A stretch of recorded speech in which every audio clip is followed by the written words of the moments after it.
Hello, and welcome to this week's edition of Checks and Balances TV.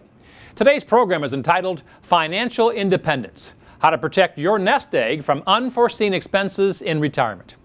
But first, let's see how today's news may impact your financial future. Americans celebrated Independence Day 2 days ago, but the state of our nation's financial independence is nothing to celebrate. Our national debt has become a major issue, and the debate over raising the nation's debt ceiling is coming down to the wire. Congressional Democrats want to raise the debt ceiling, but want only minor cuts in spending of some federal programs. Congressional Republicans, on the other hand, want to see a drastic reduction in deficit spending and an action plan for reducing the massive federal debt before agreeing to raise the debt limit. Healthcare and restructuring Medicare have center stage in this debate. Okay, so what's really going on here? Let's check the facts using our checks and balances process. One of the primary reasons for America's soaring debt is the rising cost of government-sponsored health care, primarily Medicare. Medicare is a social insurance program administered by the U.S. government, providing health care insurance coverage to people who are 65 years of age and older, or to those who are under 65 and are permanently physically disabled. Medicare works like this. The original Medicare plan covers 80% of Medicare-approved medical expenses. The remaining 20% must be paid by either a Medicare supplemental insurance plan, which normally requires you to pay a monthly insurance premium to that company, or you end up paying the remaining 20% bill out of your own pocket. Medicare Advantage plans are not Medicare supplements, but take the place of the original Medicare plan. In return for your monthly premium, these plans share all medical costs and put a cap on out-of-pocket expenses. Medicare is financed by payroll taxes imposed by the Federal Insurance Contributions Act, otherwise known as FICA, and the Self-Employment Contributions Act of 1954. For employees, the tax is equal to 2.9% of their gross paycheck. Now, 1.45% of that is withheld from the worker, and a matching 1.45% is paid by the employer. This percentage is deducted from all wages, salaries, and other compensation in connection with employment. At $494 billion this year, Medicare is the second largest domestic expenditure in the U.S. and will pass Social Security in the near future. Okay, so now that we've checked the facts, let's balance this news using our checks and balances process to determine what action you should take today. Medicare began in 1967 with an annual cost of $2.5 billion. That same year, the House Ways and Means Committee predicted that Medicare would cost $12 billion in 1990. Unfortunately, that turned out to be an $86 billion underestimate. Medicare first exceeded $12 billion in 1975. The 2009 Medicare Trustees Report estimated the program's total unfunded liability to be over $89 trillion. That's roughly 5 times the underfunded cost projections for Social Security. With the way Medicare is currently set up, the government promises to pay for most medical expenses, but refuses to pay fair market prices. Many doctors and hospitals have responded by gaming the system, by attempting to make up lost revenue by charging for extra services, or they may refuse to treat new patients who use Medicare altogether. This is one major flaw with the system. The other is that Medicare is fiscally unsustainable. The fundamental problem is that the ratio of workers paying Medicare taxes into the system compared to retired citizens drawing benefits out is shrinking. And at the same time, the price of health care services per person is going up. Currently, there are about 4 workers paying taxes into Medicare for every 1 American receiving Medicare benefits. And by 2030, when almost all baby boomers will be retired, this ratio is projected to drop further to roughly 2.5 workers for every 1 Medicare recipient. Okay, so what's the bottom line here? Everyone agrees that Medicare needs some kind of reform. It's just a matter of how to fairly reform it.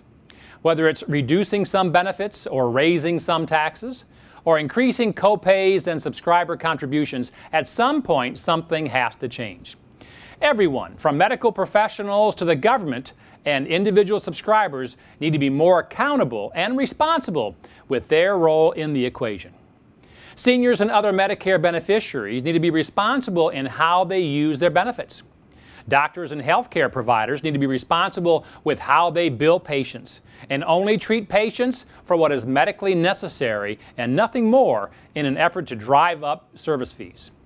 And the government needs to be responsible with how they spend our healthcare dollars and fairly compensate medical professionals for their time and expertise. Healthcare for retirees is too big an issue to patch together a quick temporary solution for a few years.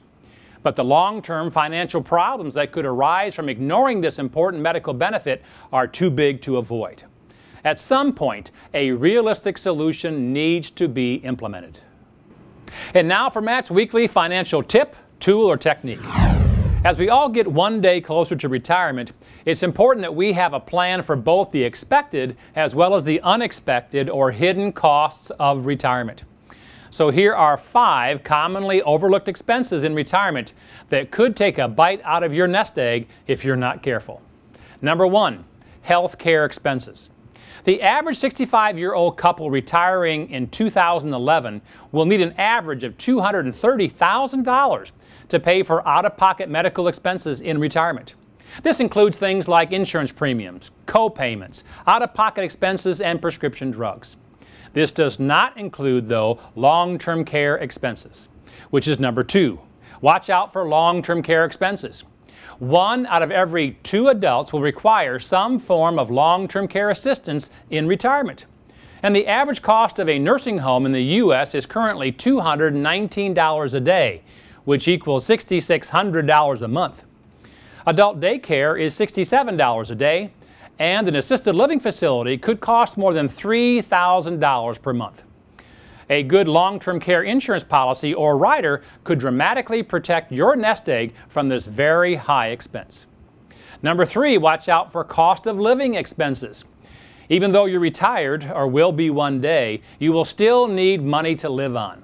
Plan on saving extra money for car repairs, home repairs, travel, and leisure activities in retirement. You know, 30 years of golf or road trips can start to add up after a while. Number 4 is taxes. Rarely does the cost of taxes go down. Even though your tax bracket may be lower in retirement, it doesn't mean the tax rates in the U.S. will stay the same forever. So be sure to take into account the potential increase in tax rates and do what you can to defer your tax liability as long as possible or seek out tax-free income options. And number 5 is inflation. Just because you have money in the bank today doesn't mean this money will be worth the same tomorrow. The inflationary rate in the U.S. has increased the last several months and has averaged over 3% per year the last 20 years. So be sure your money is growing at least with the rate of inflation so you won't end up losing purchasing power in the future. Be sure to protect the money you have from unnecessary expenses in retirement and set aside enough to have peace of mind as you age. By planning for both the expected as well as the unexpected expenses in life, you can be even more confident that you will live retirement on your terms and not someone else's.